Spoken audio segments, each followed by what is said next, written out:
Bueno, yo hoy más o menos punteé o especifiqué algunos detalles de cuentas del problema 1 y del problema 3 de esta guía. El problema 1 es el dióxido de carbono, que ya lo acabo de contar hoy, pero bueno, por suerte no todo es igual a lo que hizo Rafael en la teórica, pero entonces por ahí cuento algún detallecito más, que acá por ahí lo cuento en el texto, pero acá no lo dibujé. El eje X tiene el cero donde está el carbono, que en particular sería el centro de masa, pero en principio está ahí, y el eje X estaría en la dirección horizontal hacia el oxígeno de la derecha. Entonces, bueno, a priori me los imagino como dos resortes, ¿sí? Que más o menos cumplen la ley de Hooke. Bueno, acá estrictamente, ¿no? Pero la aproximación es esa. Digo, una vez que uno se cree esa aproximación, ya después eh, trabaja con esa matemática. Pero siempre tengan presente que es una modelización que uno hace para entender un poco qué le pasa al sistema. Entonces uno lo piensa como dos resortes de constante K y la longitud natural serían las posiciones de equilibrio donde están. Yo lo llamé L arbitrariamente, y entonces el carbono estaría en el 0, ¿sí? El oxígeno en L y este otro oxígeno en menos L. Y entonces, ¿qué es lo que uno hace? Estudiar pequeños apartamientos de esa posición de equilibrio, o sea, con una coordenada que es mucho más chiquita respecto de las dimensiones del problema, ¿sí? O sea, por ejemplo, acá puse x1 es eta 1 menos L, si uno hace eta 1 dividido L es mucho menor que 1, ¿no? Con lo cual uno enfatiza que esto es un número chiquito. Bueno, acá el eta 2 sería en 0, acá no tengo con quién comparar, pero bueno, eta 1 es del orden de eta 2. O sea, son todos parecidos. O sea, si uno tiene una pequeña oscilación acá no tendría por qué desplazarse 20 metros, ¿no? O sea, si acá es una perturbación de 10 a la menos 8 metros, acá con toda la furia es 10 a la menos 7, 10 a la menos 9, pero anda por ahí. Y lo mismo este. Entonces, x1 está alrededor de menos L, x2 alrededor de 0 y x3 alrededor de L. Entonces, ¿qué es lo que necesitamos nosotros? Escribir la energía cinética y la energía potencial para armar nuestro lagrangiano. Entonces, calculo la velocidad, esto sale al toque, ¿no? Porque L es una constante, así que las velocidades son directamente las velocidades de las perturbaciones, y con eso ya puedo escribir la energía cinética. O sea, acá ya obviamente saqué el factor común de la masa del oxígeno con eta 1 y eta 3, y la notación que elegí yo, la masa del carbono es 2. Tampoco lo dibujé, pero el oxígeno de la izquierda es 1, el carbono es 2, y el oxígeno de la derecha es 3. Y después,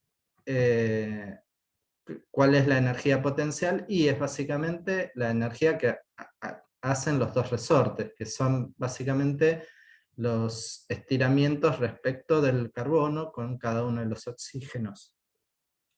Y eso es lo que refleja la ecuación 2. Es el estiramiento, no sé si puedo agrandarme un poquito. Es el estiramiento o compresión entre las posiciones de 1 y 2 en este, y de 3 y 2 en este, ¿no? 1 y 3 son oxígenos y 2 es el carbono. Entonces, esa es la expresión general, o sea, exacta, y entonces ahora uno lo escribe en términos de estas x1, x2 y x3. Entonces, si uno hace eso, acá va a quedar x1, va a ser básicamente menos L más Z1 menos Z2, bueno, menos de un signo, ahora no sé qué lío hice acá. El eta 2 me queda negativo, el eta 1 positivo, bueno, acá hay un menos 1, pero bueno, no es relevante en este momento. Y lo que uno hace es sacar de factor común L. Entonces, cuando uno hace eso, la clave acá del problema es que queda una resta de números que son mucho menores que L. Entonces, ahí lo que uno hace es como un doble desarrollo de Taylor al primer orden, la expresión 1 más epsilon a la alfa, que es parecido a 1 más alfa por epsilon, ¿no? La tienen presente todos, no sé si la anoté por acá, si no después seguro que en el otro problema la anoté. Entonces, uno primero desarrolla este cuadrado, entonces le va a quedar básicamente 1 más 2 veces esto, y después cuando desarrolle la raíz, va a quedar 1, o sea, me vuelve a quedar algo del tipo 1 más 2 por algo chico, o sea que es de vuelta la forma 1 más epsilon, pero ahora el alfa es un medio. Así que me va a quedar esto más 2 dividido 2 y me va a quedar directamente la resta. Entonces si uno hace todo bien, los L se terminan yendo en este caso, en los dos términos, y les va a quedar las restas de los apartamientos al cuadrado. Y bueno, uno los desarrolla y les queda esto. Supongan que acá este menos 1 no me da esto que se va exactamente. Bueno, el principio, si acá hubiera habido un menos 1 y esto el L no se va a quedar todo esto más una constante, pero el potencial a priori está definido a menos de una constante y después en las ecuaciones de movimiento no interviene. Con lo cual, lo importante de este caso es que nos va a quedar que el potencial es proporcional a la resta de los dos desplazamientos respecto a la posición de equilibrio. O sea, el primer término va a quedar eta 1 menos eta 2 al cuadrado, y el otro término va a quedar proporcional a eta 3 menos eta 2 al cuadrado. Son dos diferencias al cuadrado, se desarrolla cada binomio. Acá no hice el paso a paso, sino que marqué algunos de los pasos principales, como suelo hacer yo. Entonces me queda esta forma cuadrática. Eventualmente, ya en el próximo programa lo muestro, puede pasar que a veces uno no tenga claro y bueno, desarrolle de más. Alguien me podría decir, Carlos, ¿por qué no desarrollo esto hasta orden 2? Pueden desarrollarlo hasta orden 2.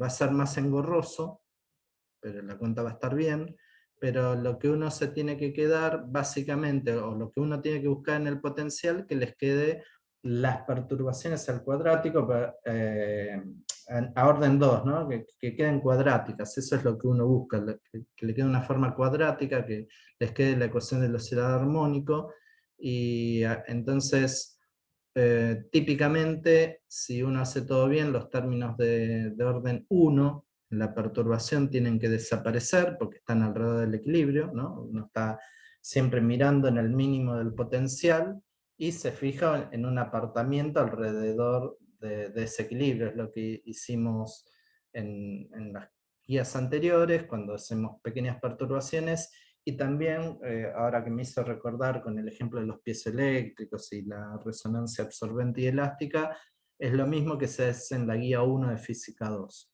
O sea, esta parte de mecánica es medio como un déjà vu de esa parte de Física 2. Así que si la sufrieron en Física 2, bueno, por ahí ahora es un poco más amable. Y si no, bueno, tendrán que volver a sufrir un poquito. Entonces, yo puedo agarrar y escribir en forma matricial tanto la energía cinética como la energía potencial. La energía cinética es la ecuación 1 en la ecuación 5, ¿sí? Uno lo puede escribir como, bueno, acá tienen eta 1 al cuadrado, eta 3 al cuadrado y eta 2 al cuadrado, puntos, ¿no? Son los elementos diagonales. Entonces a eta 1 le corresponde el oxígeno, a eta 2 el carbono y a eta 3 el otro oxígeno.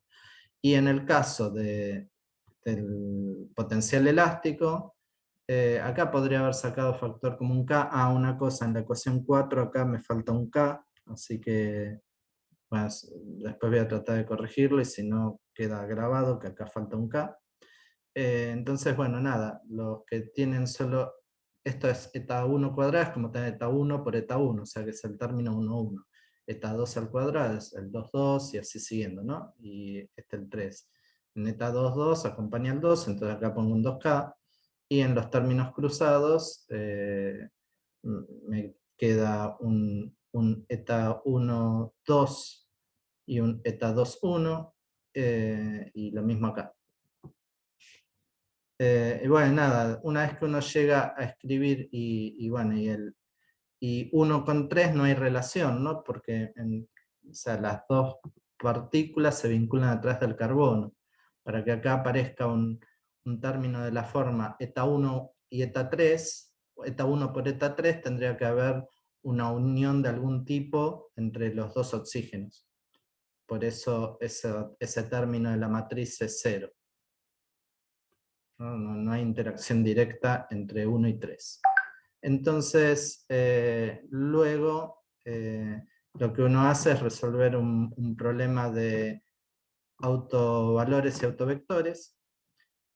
Acá yo impunemente en los problemas pongo lambda u omega cuadrado, porque si uno va a resolver básicamente la ecuación diferencial de un oscilador armónico, y este es el polinomio característico, típicamente si no hay un término de amortiguamiento como el que contó Rafael hoy, este es ya directamente omega cuadrado. Entonces, y si no, ponen lambda y después se fijan. Entonces nada, es hacer esta cuenta, no tiene mayores secretos, hay que calcular este determinante, y llegan a un polinomio característico de esta manera. Entonces, como les dije, una solución es que esto sea 0, la otra solución es que sea un oscilador armónico, y la tercera es este corchete un poco más complicado que está acá. Bueno, que no haya, que omega 1 sea 0 quiere decir que no hay oscilación, y entonces todo el sistema como conjunto se mueve para un lado o para el otro, pero entre ellas no vibran. Es como que tengo 3 pelotitas agarradas a un alambre, los levanto y los llevo a otro lado y listo. Bueno, en este caso o los muevo para la izquierda o los muevo para la derecha. El omega 2 cuadrado es como que son como resortes libres, que entre ellos no se ven, y el tercero tienen la influencia del carbono. Entonces, cuando uno busca los autovectores, da básicamente eso. El caso 1, bueno, básicamente lo que uno hacía para resolver, parece nota más clara en el caso 2, ¿no? Tenía que, acá dice A sub A y debía decir A sub 2. Pero por ejemplo, acá dice B menos omega cuadrado por el autovector A. En el primer caso el omega era 0, entonces me queda directamente B. Entonces tengo que ver qué relaciones tienen las coordenadas de mi autovector, y bueno, en este caso, si hacen la cuenta, no es muy difícil, sale bastante rápido, es dar que x1 es igual a x2 igual a x3, o sea, se van todos para el mismo lado, para la derecha o para la izquierda. Depende del valor de la oscilación. Y acá, cuando es omega 2, bueno, al potencial le resto el autovalor este, y me queda que los dos están, o sea, el centro de masas está quieto, entonces uno se acerca y el otro se aleja, pero simultáneamente, ¿no? Están en contrafase. O sea, cuando la partícula 1 es positiva, la partícula 3 es negativa, se acercan al carbono, y cuando cambia el ciclo del coseno omega t, se vuelve al revés. Uno es positivo y el otro es negativo, pero alejándose. Y en el tercer caso, bueno, da un autovector un poco más complicado. Bueno, nada, los dos oxígenos se mueven para un lado y el carbono al revés. De manera tal, bueno, hay un factor de compensación que tiene que ver con el cociente de masas, y que si fueran las tres iguales, si para conservar el centro de masa, si los dos oxígenos se mueven para la derecha, el carbono se tendría que mover el doble para la izquierda y al revés. Bueno, no es justo el doble, sino que dependerá del cociente de masas. En general, ese es el mecanismo que uno usa siempre. Les digo, o sea, Rafael lo contó directamente y directamente fue el análisis de resultados, pero bueno, acá yo lo puse un poco más explícito para recordarnos, para iniciar hace mucho, cómo se procedía en estos casos. Bueno, acá uno puede o calcular la norma de cada uno de estos vectores y ya escribirlos normalizados, o hacer esto, ¿no? O sea, A traspuesta por T por A, y ver si da la identidad o no da la identidad. Bueno, ¿y quién es la matriz A? Es la matriz compuesta por estos tres autovectores. Entonces, fíjense que, voy a achicar un poquito. Bueno, recuerden que el primero era el 1, 1, 1. Entonces, la primera columna corresponde al autovector 1, la segunda columna al autovector 2 y la tercera al autovector 3. Y acá está traspuesta. Nada. Y esta es la energía cinética. La matriz de energía cinética. Bueno, acá esto está hecho a menos de un factor 1/2. No va a cambiar significativamente. La posta es que haciendo esto, si me da una matriz diagonal, quiere decir que las cosas las hice bien, y ya directamente me da los coeficientes al cuadrado de la normalización. Entonces, si yo esto quisiera que dé directamente la identidad, 1, 1, 1, bueno, tendría que dividir por las raíces cuadradas cada uno de estos términos, pero acá es como que me ahorro ese paso, ¿no? Digo, verifico que obtuve bien los, los modos de oscilación o los autovectores, y de paso saco las constantes de normalización. Entonces el paso final es expresarlo en términos de los modos normales de oscilación, o sea, son los modos propios de oscilación de mi sistema. Entonces, si se fijan, este es el primer modo, este es el segundo y este es el tercero. Entonces, la posición de la partícula 1 va a ser una combinación lineal de los tres modos de oscilación, ¿no? Pues tengo la primera fila por esta columna, me va a quedar el primer término multiplicado por C1 coseno de delta 1. Acá un detalle que no sé si lo puse explícitamente, no lo puse. Yo dije que las soluciones van a ser de la forma CI por coseno de omega i por t más un desfasaje inicial sub i. Entonces, el primer término de este vector sería C1 por coseno de omega 1t más delta 1. Pasa que omega 1 era 0, entonces me queda directamente el desfasaje inicial, que a priori no lo conozco. En el segundo caso me va a quedar C2 por coseno de omega 2 por t más delta 2, bueno, omega 2 es todo esto, y omega 3 por t más delta t es esto de acá. ¿Sí? Me parece que los puse... ustedes dirán, bueno, acá hice una pequeña, no trampa, pero fíjense que hice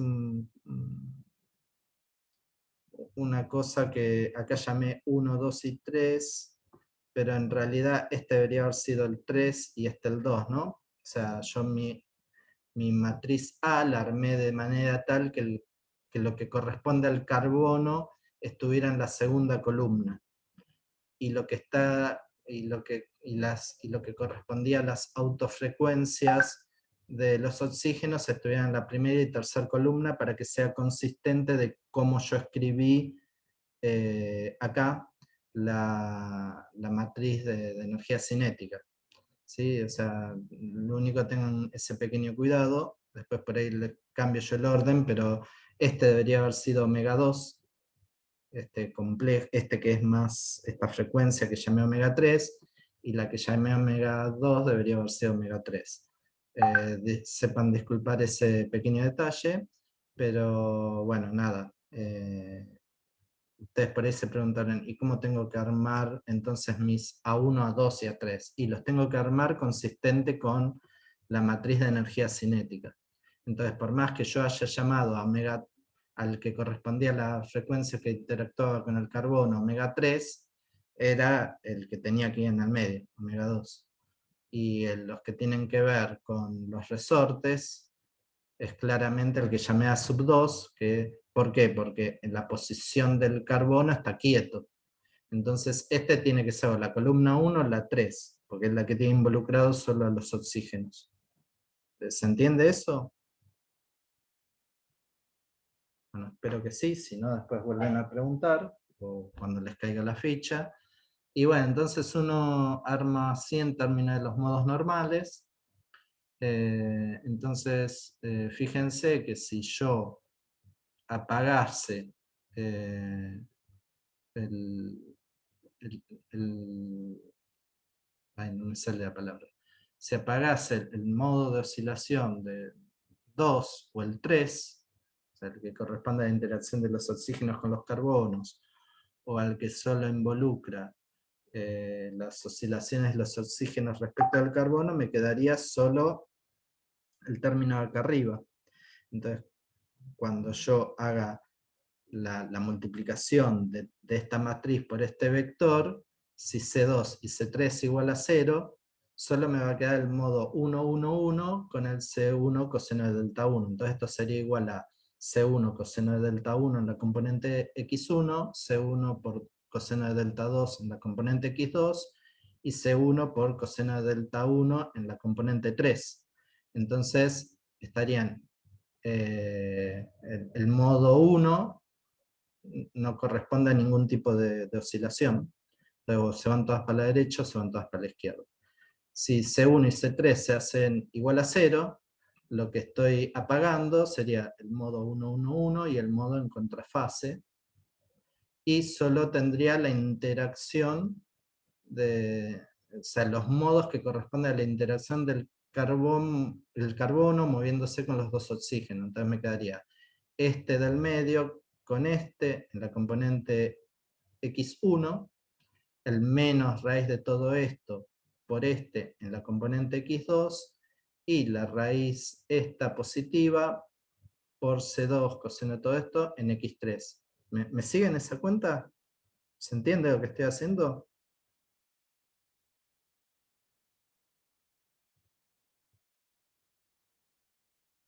Contéstenme solo para saber si sigo conectado con ustedes o estoy hablando solo.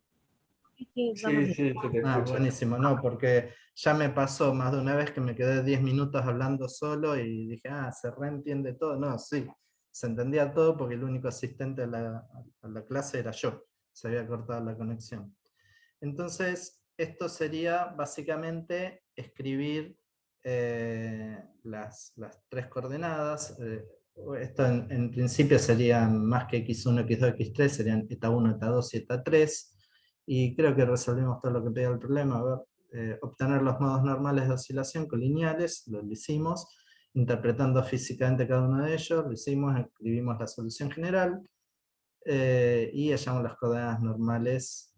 Bueno, utilizando argumentos de simetría, yo siempre hago un poco medio de trampa, ¿no? Porque como yo primero hice la cuenta, y después les dije, sí, esto venía bien porque por simetría, porque es razonable que esto vaya y venga. Bueno, pero lo hicimos medio al revés, ¿no? Hicimos la cuenta y dedujimos que esto tenía sentido.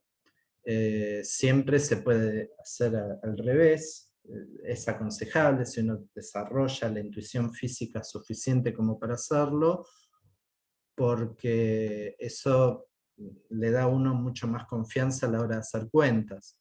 Pero siempre los argumentos de simetría están muy bien usarlos, pero el único riesgo que tiene es que los puede traicionar el sentido común. Ese es el único riesgo.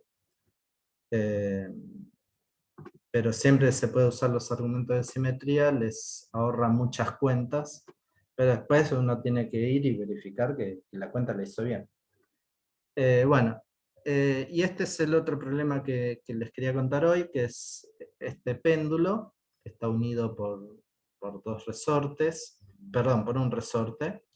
Entonces, acá, esto va a tener básicamente dos modos de oscilación, ¿no? Tienen los dos resortes así. Imagínense que los dos se desplazan más o menos, o sea, muy poquito, para que no se aparte mucho de una línea recta el resorte. Si se apartan, no sé, 1 milímetro para la derecha uno y 1 milímetro para la derecha el otro, es como que el resorte no se enteró, no fue estirado. Si es bueno, me imagino esto como algo grande, ¿no? Y ese milímetro es apenas una perturbación de la horizontal. Entonces, si el resorte no se entera que fue estirado, cada péndulo se comporta como si estuviera independiente y tendría que oscilar como si fuera un único péndulo, nada más que tiene al lado el hermano que oscila de la misma manera que él. Entonces, si eso pasa, si está o no está el resorte, da lo mismo. Ahora, si los acerco a los dos, y bueno, ahora el resorte se da cuenta que lo están comprimiendo, entonces se va a estirar. Y esa frecuencia de estiramiento, de compresión, se va a sumar a la frecuencia que tenían los péndulos por sí mismos. Entonces van a tener un movimiento contrafase con una frecuencia más grande, que tiene que ser más o menos una suma entre la frecuencia de oscilación del péndulo y la de un resorte ideal. Bueno, el más o menos ahora lo hacemos con la cuenta. Y entonces dice deducir las ecuaciones de movimiento de dos péndulos simples conectados con un resorte lineal sin masa, como se indica en la figura. Suponer que el movimiento ocurre en el plano del dibujo. Eso es una gran cosa, porque si el problema es 3D se vuelve un engorro y nada, o sea, no nos aporta mucho más a lo que queremos aprender. Después, suponer que, bueno, el plan del dibujo y calcular las frecuencias naturales de vibración para pequeños desplazamientos. Determinar a priori las coordenadas normales. Bueno, un poco eso ya lo hicimos, ¿no? Porque tienen que ser más o menos proporcional al 1, 1, los modos normales, y 1 y menos 1 el otro. Y después nos tiran condiciones iniciales, que bueno, cuando lleguemos a esta parte, que es la que por supuesto no hice, la tengo hecha, pero no la pasé acá en el PDF. eh, Uno puede ponerle números a las amplitudes de estos osciladores armónicos combinados.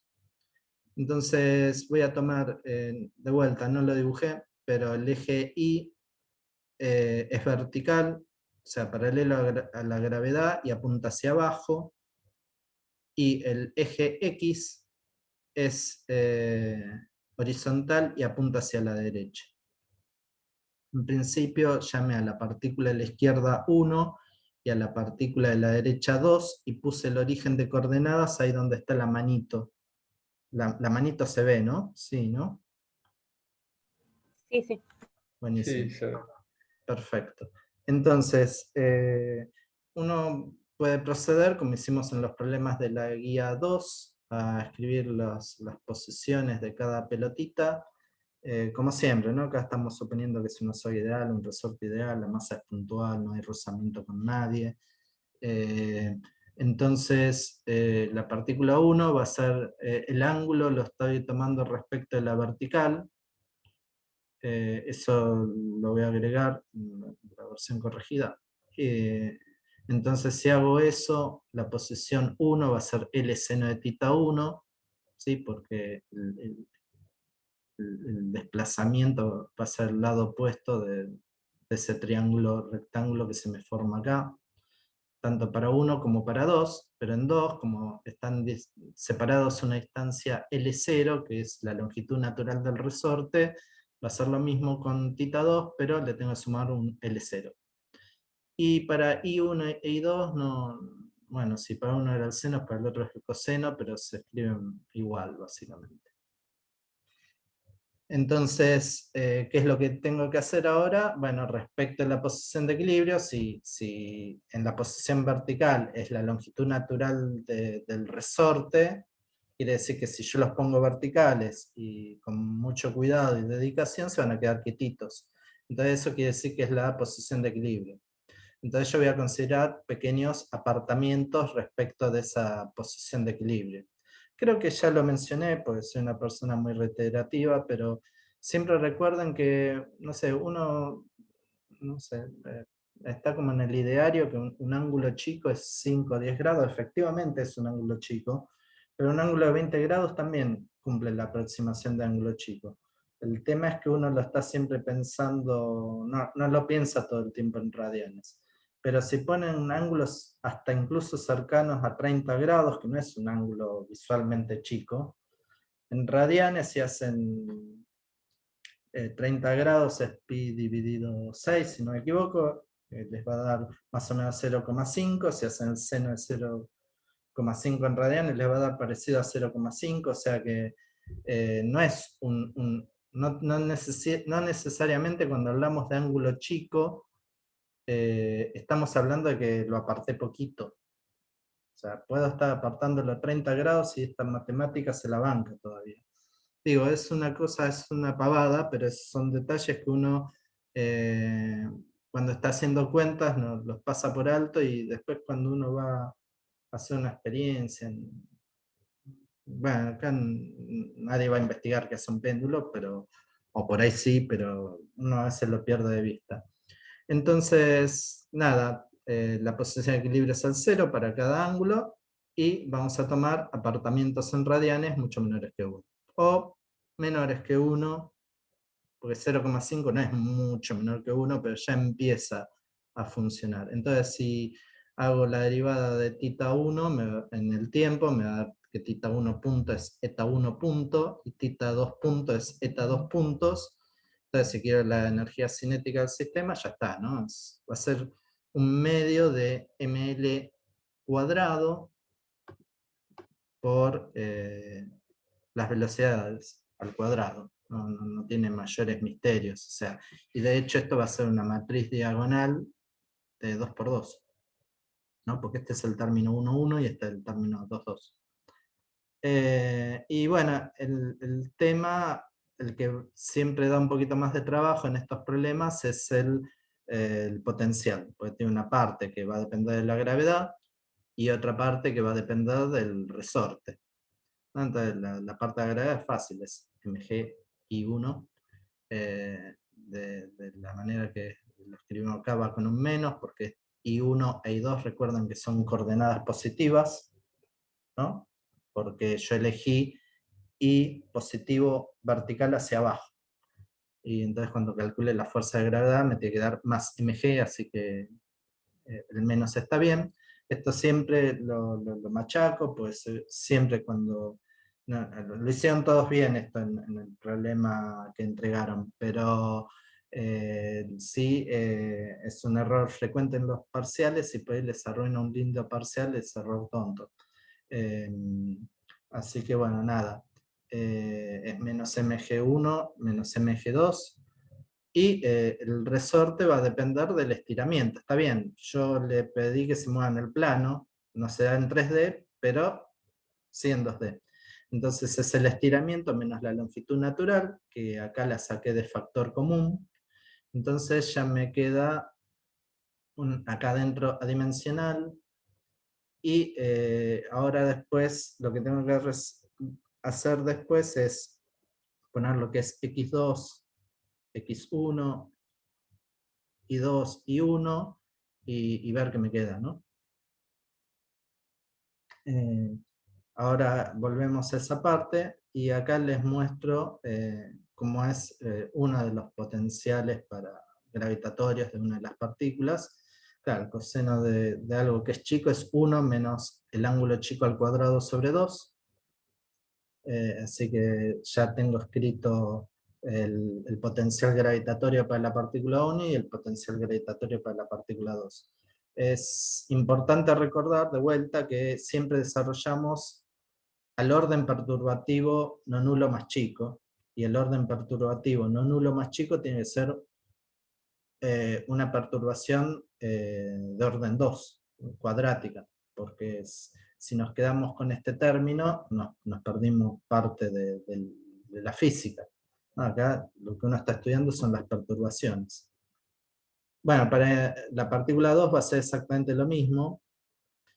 Y bueno, nada, acá me comí algunos pasos intermedios, ahora acá agarré el estiramiento, la compresión del resorte y la escribí aparte, para no hacer un lío de letras. Entonces, si uno hace x2 menos x1, les va a quedar que es L por seno de tita, es L0 más L seno de tita 2 menos L seno de tita 1. Eso lo elevan al cuadrado, les va a dar algo de este estilo.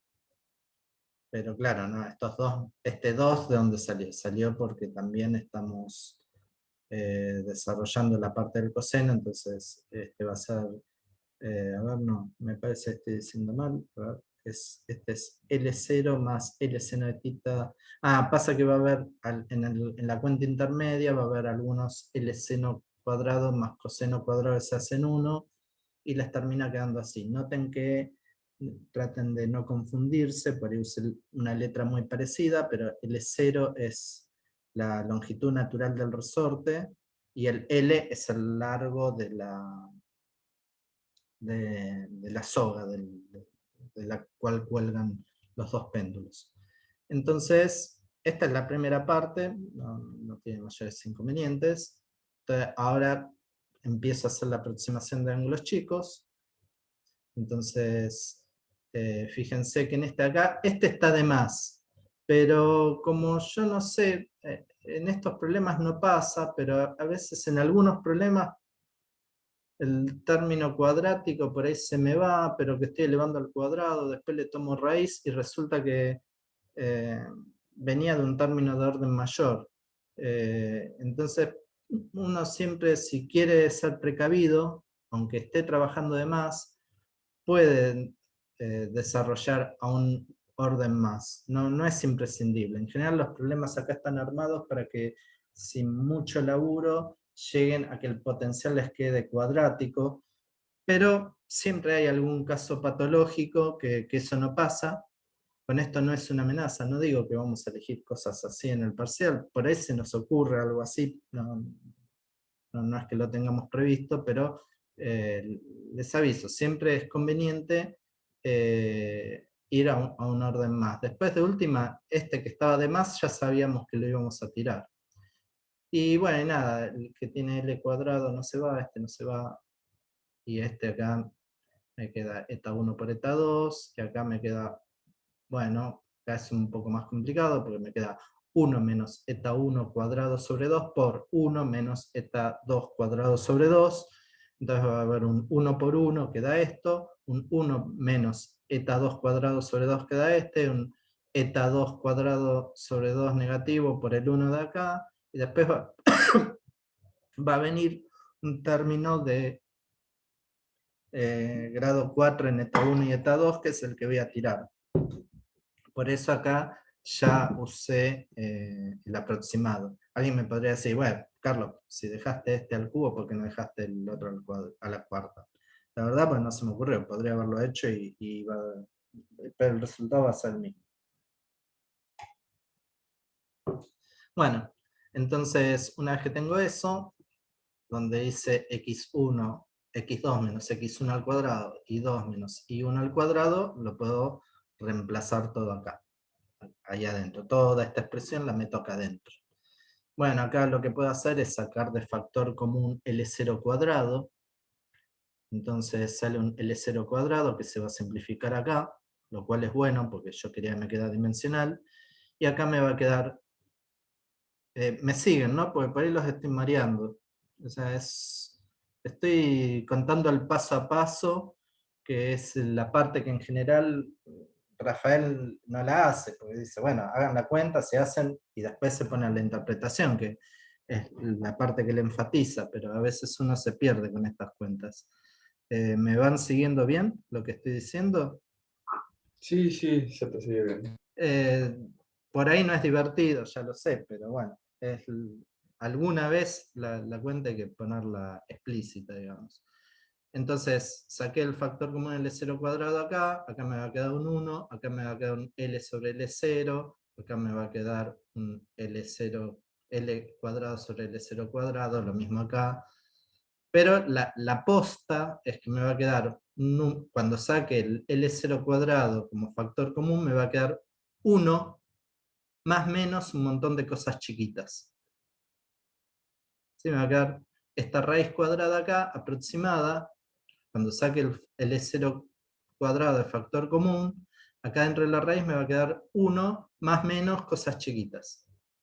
Entonces, me va a quedar esto, fíjense, me va a quedar 1 más cosas chiquitas de orden 2, de orden 1, de orden 3, de orden 2, de orden 2, dentro de una raíz, y esto a su vez va a estar elevado al cuadrado, ¿no? Pues fíjense que el potencial era esta raíz elevada al cuadrado. Entonces, voy a achicar un poquito, así entra todo. Entonces, fíjense que, ¿no? Lo que les dije antes, este L0 se me va a ir, y donde está la raíz va a aparecer todo esto. Ahora, este 1 se me va a ir con este 1 de acá. Entonces me va a quedar, perdón, a ver si estoy diciendo bien.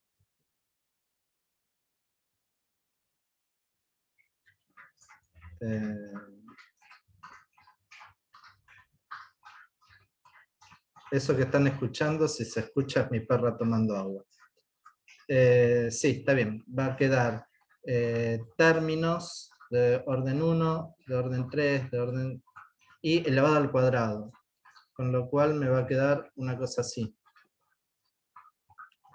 Y este va a ser de última, o sea, hay que trabajarlo un poquito, pero queda esto.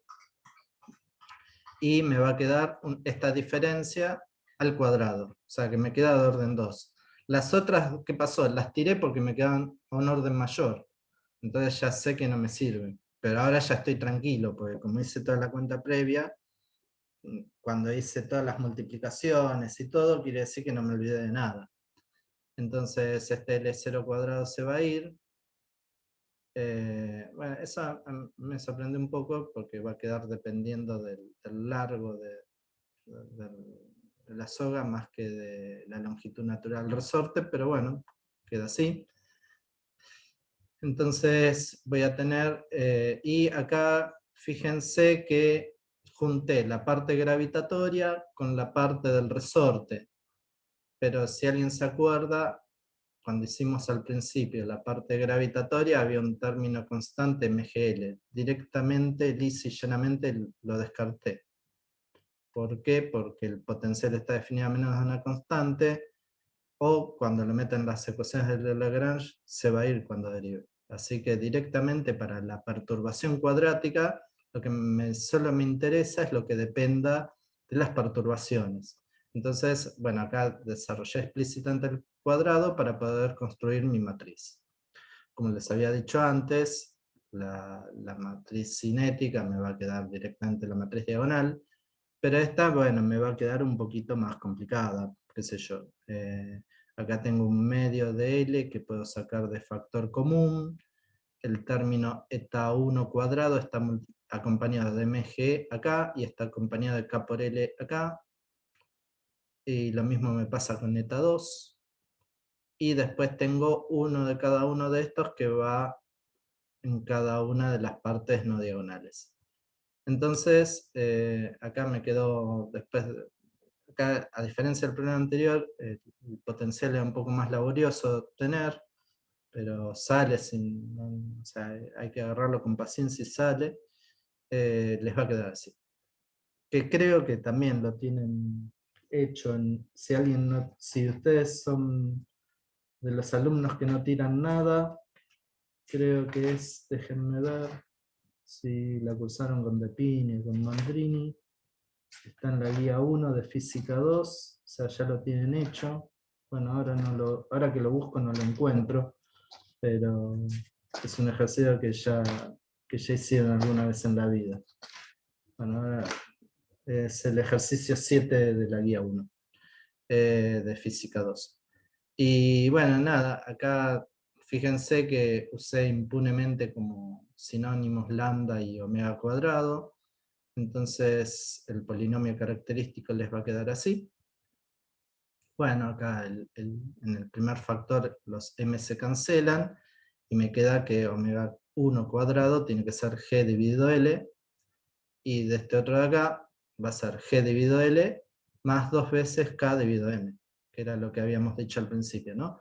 El omega 1 corresponde a los péndulos en fase, moviéndose rígidamente, sin estirar el resorte, y ese tiene que dar el autovector 1, 1, o sea, ¿cómo se obtiene? Bueno, haciendo lo que les mostré en el problema anterior, entonces les va a dar que x1 es igual a x2, y sale que es el 1, 1. Y en el otro, que es en contrafase, tiene la oscilación del péndulo más el efecto del resorte, que claro, cualitativamente no sabíamos qué número había que poner acá. Ahora acá de hacer la cuenta salió que había que poner un 2. Bueno, puedo obtener los vectores sin normalizar.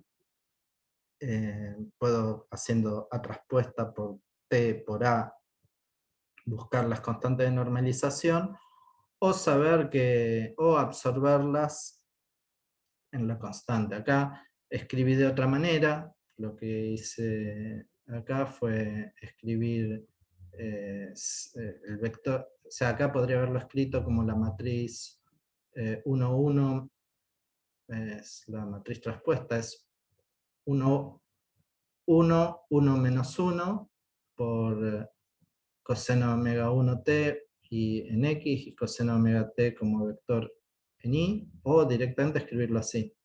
Acá ya tengo escrito las perturbaciones en términos de los modos normales de oscilación. La oscilación 1 corresponde a este autovector, y la oscilación 2 corresponde a este otro autovector. ¿Y qué es lo que nos queda? Bueno, es ajustar las condiciones iniciales para este problema. Se puede hacer esa cuenta, de hecho hay que hacerla porque lo pide el ejercicio.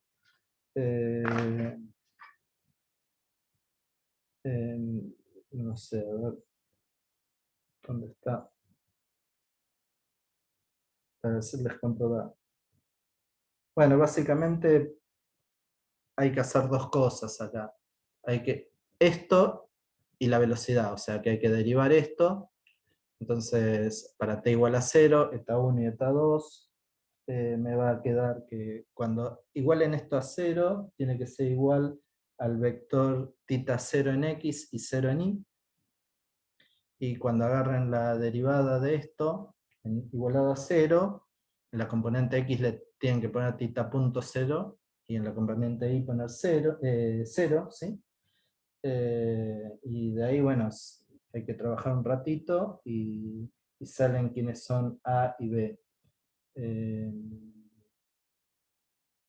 A ver si se ve. Bueno, no sé si se ve, pero acá pongo lo que me dio a mí A y B. No sé si se ve bien. Pero esto. Acá digo una cosa más, pero no quiero hacer quilombo ahora. Esto es más o menos lo que dan A y B. Por lo menos lo que me dio a mí en términos de las condiciones iniciales. Como estaba transcribiendo mi cuenta y no la revisé, no quise ponerles el resultado, pero les tiene que quedar de esta pinta. Y creo que eso era lo que resolvía el problema este. Lo que les iba a mostrar ahora es acompañar un poco esto que estamos mostrando acá. A ver si lo hago bien. Yo lo que hice fue, bueno, esto parece los tendría que haber mostrado en la primera clase, cuando resolvimos el problema de las dos partículas y los tres resortes. ¿Se acuerdan de ese problema? Era una pared, un resorte, partícula, resorte. Y ahí ya lo habíamos hecho habíamos buscado en las coordenadas que lo desacoplaban y habíamos obtenido los dos modos de oscilación. Entonces en el videíto aparte así también les da un poco de nostalgia del Lago 1. Ahora lo voy a pasar 2 veces. Tienen que estar viendo todo el asco de mi pantalla. Lo voy a pasar 3 veces. Por ahí sale un ruido feo, que es el ruido de fondo, así que no se asusten. Pero bueno, es esto. Creo que es este.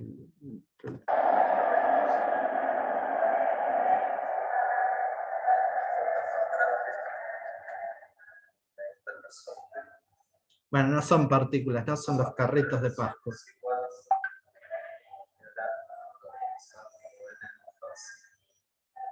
Ahí me cuidé de no estirar el resorte del medio. Entonces cada uno oscila como si estuvieran solos.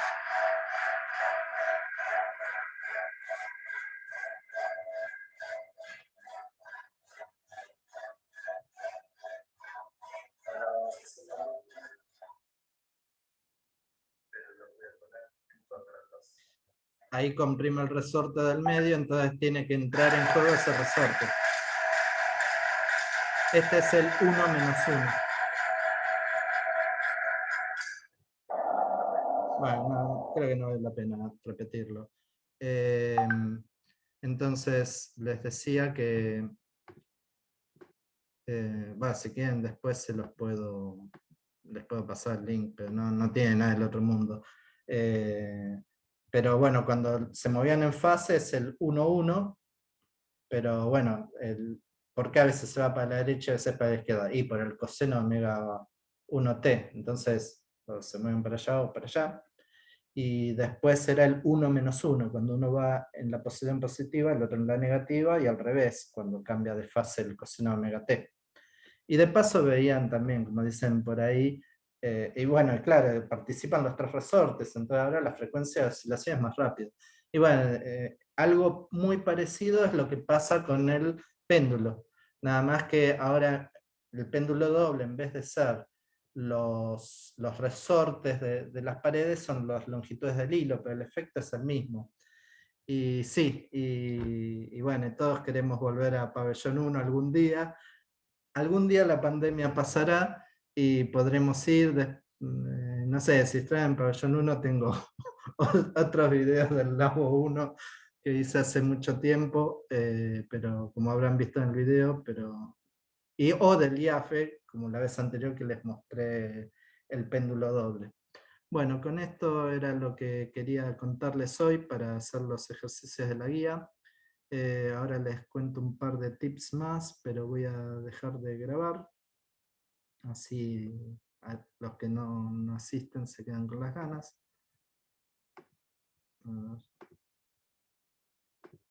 Ufa, ¿cómo se para esto?